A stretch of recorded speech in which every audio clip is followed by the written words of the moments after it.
नमस्कार, news flash में आपका स्वागत है। बढ़ते हैं आज की ताज़ा खबरों की ओर। अखिल भारतीय ब्राह्मण महासभा के राष्ट्रीय अध्यक्ष पंडित राधेश्याम शर्मा माउंट आबू पहुंचे। उन्होंने कहा कि भगवान परशुराम द्वारा दिखाए गए मार्ग का अनुसरण करके ही विकसित भारत का स्वप्न साकार होगा। केंद्र सरकार करे वाल्मीकि रामायण को राष्ट्र ग्रंथ घोषित तो कुछ अच्छा हो सकता है। प्रधानमंत्री को एक ज्ञापन भी दिया गया जिसमें इस तरह की मांग की गई। अखिल भारतीय ब्राह्मण महासभा के राष्ट्रीय अध्यक्ष पंडित राधेश्याम शर्मा दिल्ली से माउंट आबू पहुंचे। उन्होंने कहा कि हमारे देश में भ्रष्टाचार को मिटाना है तो युवा पीढ़ी को भगवान परशुराम द्वारा दिखाए गए मार्ग का अनुसरण करने से विकसित भारत का स्वप्न पूरा हो सकता है। उन्होंने भारत के प्रधानमंत्री को भेजे गए ज्ञापन में लिखा कि विकसित भारत के लिए सामाजिक समरसता का होना आवश्यक है। समाज में हर जाति और धर्म के अनुयायियों का हमें आदर करना होगा, यही वाल्मीकि रामायण का मूल मंत्र है। वह माउंट आबू में पत्रकारों को संबोधित कर रहे थे।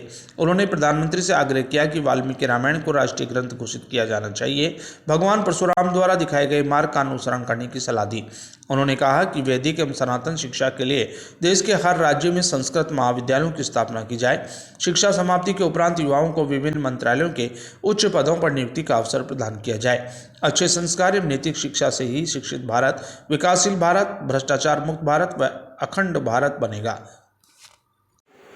आप बताइए कि क्या किस प्रकार से जो है देश के अंदर जो है एक हमारी संस्कृति को जो है जीवित रखने के लिए कहीं न कहीं आपने प्रधानमंत्री जी को भी ज्ञापन दिया, और क्या कहना चाहते हैं? जी हाँ,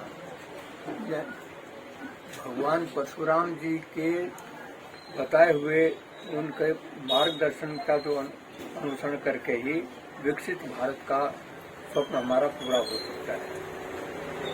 हमने प्रधानमंत्री जी से भी निवेदन किया है कि